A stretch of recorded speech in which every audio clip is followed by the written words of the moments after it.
You could say that everything in crypto is a gamble. People gamble on blockchains and projects. Projects gamble on blockchains and jurisdictions sometimes gamble on crypto itself. For multiple reasons, the Wyoming gamble may be the most important one for crypto and for Cardano specifically. Ready? Let's go.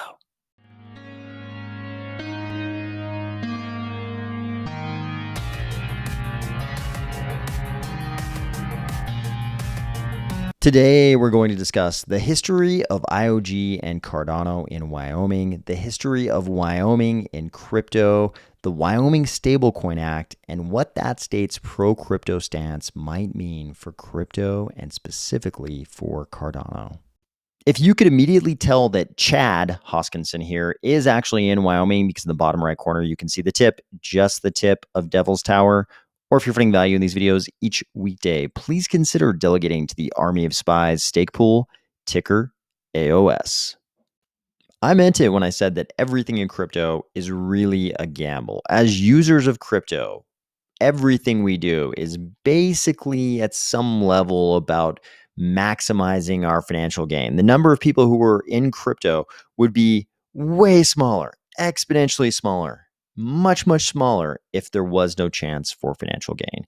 At some level, that's a huge part of why almost everybody is in crypto. So all of these decisions we make, decisions about tokens, about blockchain ecosystems, about projects, platforms, what exchange you're going to use, what metaverse, virtual worlds you're going to visit.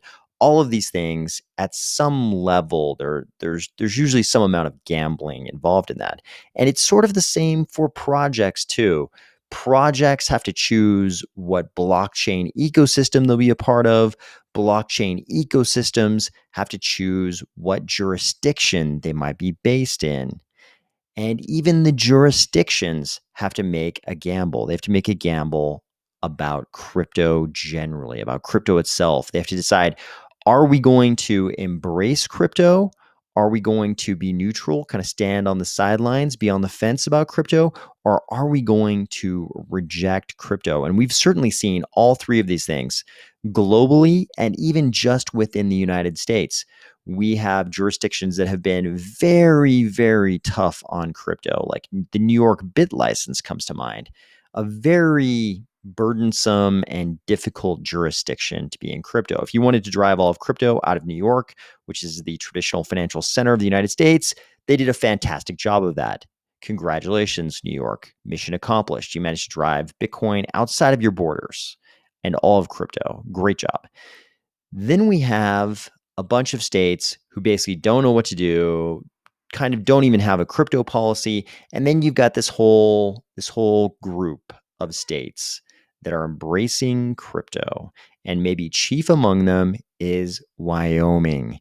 Wyoming first let us know that they were very, very strongly embracing crypto when they passed their special purpose depository institution regulations and legislation, whatever that whole body of that whole regulatory framework was for these speedy banks. And the speedy banks were basically designed for crypto banks. They were meant to be crypto banks.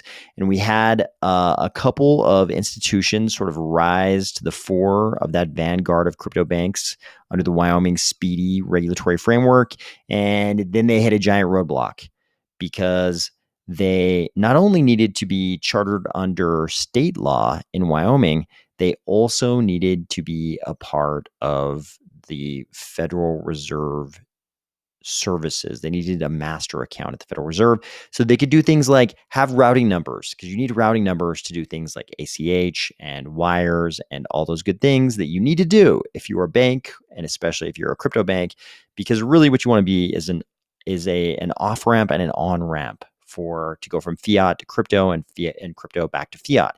But the Federal Reserve would not let them become members, to have master accounts, to have routing numbers, to do all of those things. The Federal Reserve refused to approve their applications to be a part of all those things banks need to be a part of. So it immediately became apparent, even if you're Wyoming and you're super pro crypto, the Federal Reserve was going to do certain things to prevent you from becoming the same kinds of banks all of those other state chartered banks can normally become. It was obvious that the agenda of the Federal Reserve and the rest of the current federal government under the current administration, the agenda of this executive branch and the Federal Reserve along with it, Federal Reserve being kind of a quasi-governmental organization. We don't need to quibble over whether the Federal Reserve is actually a part of the government or not here. But the Federal Reserve, along with the executive branch, definitely have a very anti-crypto agenda. Wyoming has a very pro-crypto agenda. So we get into this kind of states' rights argument, which is, not an unknown thing. It's kind of like it's something that we often see taken up by the more red states, which Wyoming is certainly a part of. And it's often like the blue central federal government administrations that have the most trouble with these red states when states' rights issues come up. I think everybody has seen this a million times if they pay any attention at all to U.S. politics. But it's going to come to a head, or may come to a head with Wyoming, because Wyoming's already run into this brick wall with their speedy bank framework. But now Wyoming wants to issue a stablecoin. And Wyoming understands. They understand that this is going to be a little bit of an uphill battle with the federal government. Despite being the least populous state in all of the United States, Wyoming, not a bunch of fools. They understand politics, and they especially understand the politics of a small red state versus the federal government. Here's an article in the Cowboy State Daily titled "Wyoming Stablecoin, a Multi-Billion-Dollar Opportunity as Officials Wrestle with How to Make It Happen." Look at the subheadline. Governor Mark Gordon says he's committed to finding a way for Wyoming to become the first state with its own stablecoin, even if federal agencies aren't keen on the idea. Trillions of dollars in retail commerce, which could mean billions for Wyoming, are at stake. In this article, they let us know that Monday was the first meeting of the Wyoming Stable Token Commission. And it looks like they're being pretty careful because the state of Wyoming has already joined Caitlin Long's Custodia Bank's lawsuit against the federal government for the Federal Reserve not allowing them to have a master account. And they realize they don't want to end up in endless lawsuits with the federal government. The governor says the overall landscape makes it quite clear that our federal friends may not look as favorably on this as we would like. That made finding a legal path forward for what will be a first in the nation, a state with its own stablecoin, a main topic of discussion during the meeting Monday afternoon, which attracted a number of Wyoming's digital asset companies to the Capitol in Cheyenne. And in just a second, we'll talk about one of those companies that you know very well. So how is this going to work, and why does Wyoming want to do this if they're already running into conflict with the federal government over crypto? The article says Wyoming stablecoin would not be its own currency. That would run afoul of federal regulations. Instead, it's the digital representation of a single US dollar held in trust by the state and invested in short-term treasury bills. Lawmakers hope that backing the coin this way will avoid the volatility that has caused other stablecoins to fail, like Terra Luna. And then they tell you something about Terra Luna being an algorithmic stablecoin. They say short-term treasuries are one of the lowest risk investment vehicles around. They do not make a lot of interest, but there is some. And on trillions of dollars worth of transactions, it would be a significant amount. So the whole idea is that they are going to have this asset-backed stablecoin. The assets backing the stablecoin will be short-term treasury bills, short-term T-bills, and they're going to make a small amount of interest, but they're hoping if they've got trillions of dollars packed up in this stablecoin, that small amount of interest will be a large amount for the state of Wyoming. The state of Wyoming, like I said, they're pretty smart, and they realize they're going to need certain types of experts to help them launch this stablecoin. One of those types of experts was actually at this meeting. They had a CPA there. This CPA said something really important. He said, in a rising interest rate environment, the treasuries that I buy today are worth less tomorrow. So in my mind, that's a risk that we will have to overcome on the investing side. He believes the state will need to initially overbuy treasuries to hedge against that. This is really smart because this is exactly the problem that's been pointed out by Arthur Hayes in his last couple of essays. That Keisuke essay, I always forget the actual name, something like Keisuke. And the denominator essay, the denominator was the name of the essay. In those two essays, he pointed out the problem that these regional banks are running into right now that's causing their failure is that they bought those treasury securities in a low interest rate environment. And then the Fed just kept hiking rates until the banks were all underwater. They were all upside down in those treasury securities they bought. And they now all have all these unrealized losses related to those treasury securities. So there was a CPA at this commission meeting that realized the same thing could happen to the state of Wyoming, and he was warning everybody about it and providing a possible solution. But they won't just need accounting expertise. They will also need crypto expertise. And the important part here is that the government realizes that they can already find that within the state of Wyoming. And I think you know where this is going. He said, I think it would be sort of brain dead of us if we didn't take advantage of some of that expertise. But obviously, there are perils of conflicts that come from that. He expressed confidence that the state will be able to overcome the not inconsiderable legal and technical issues at hand, noting several times during the meeting the state had a wide range of expertise located within the state. And of course, one of the entities he was talking about was our very own IOG, and Charles Hoskinson was at the meeting. In this article, kind of amusing, they identified him as the CEO of Output Global. No input needed any longer, just output Global. But they have a nice little piece here on Charles. They mention he's the co-founder of the Cardano blockchain platform and the Ethereum, not necessarily spelled correctly, but Ethereum blockchain. So and they have a few quotes from Charles. So we have quite a bit of experience internally dealing with the various regulatory frameworks about issuing cryptocurrencies as well as issuing stablecoins. But Hoskinson wanted to know if he chooses to participate in an advisory capacity, would that preclude his company from bidding on work to build out the state's stablecoin? The answer to that, Governor Gordon suggested, is part of further work the commission will need to do. That's the part I want to put a fine point on, he said, because, you mentioned both Kraken and Custodia, two pioneering and courageous outfits that decided to stake their claim here in Wyoming. And we certainly don't want to, curtail their ability to participate in this. Hoskinson told Gordon that the world is at large is watching what Wyoming's doing and talking about it in far corners of the globe. And then Charles told a story about how even in Abu Dhabi, where he was recently, they were talking about Wyoming's regulatory framework for crypto. So this is interesting.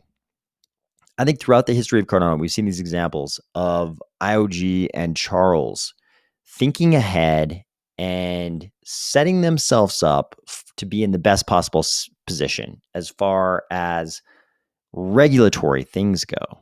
We saw this with their ICO happening purely in Asia, happening mainly in Japan, but purely in Asia, with none of that ICO happening in the US or the EU. Very, very smart given what's happened recently in crypto regulation. And I think IOG domiciling themselves in Wyoming, the first Cardano Summit being held at the University of Wyoming, Charles having a ranch in Wyoming. I think a lot of this had to do with the fact that Charles and IOG knew if there was any jurisdiction in the United States that was ever going to have any kind of an official crypto asset, a state-sanctioned crypto asset, Wyoming had to be the front runner. I mean, there's a pack of states that you could say maybe that could happen. Maybe that could happen in those states. But Wyoming had to be the front runner of that pack. And Charles has put a lot of time and energy into building the right, I believe he has. I'm just speaking from the outside here, but it appears that he has put the right amount of time and energy into building the correct relationships in the state of Wyoming to have a huge leg up over any other competition. You can see, the three entities that are mentioned in this article that I've seen so far are Custodia, Caitlin Long's crypto bank, Crypto Speedy Bank, and Kraken, who also had intentions of becoming a Wyoming Speedy Bank or is one, I believe. And, obviously would run into the same problems Custodia is with getting a master account from the Federal Reserve. But I don't know that any other crypto ecosystem has put in the kind of time into Wyoming that Cardano has. And we don't know. This is politics. So somebody else could come in, at the last minute, some other crypto ecosystem could get some bigger part of this stable coin or play some bigger role in the stable coin. It's state politics. Almost anything could happen. But I think IOG and Charles and, by extension, Cardano have put in as much work as we possibly could have to be the front runners, to have a big role, at least in this stablecoin. We'll see how it turns out, but things are looking pretty good. I think Wyoming gambled on crypto and Cardano gambled on Wyoming. So hopefully those bets will pay off with this stablecoin. As you probably saw from the thumbnail, this is episode 600. I just want to thank everyone from the bottom of my heart for watching all of these episodes of the Cardano Rumor Rundown. It has been my distinct pleasure to be able to discuss all of these different Cardano topics with all of you. And I really do sincerely want to thank you for listening to me ramble on for all 600 of these episodes. I hope you're having a great week, and I'll talk to you tomorrow.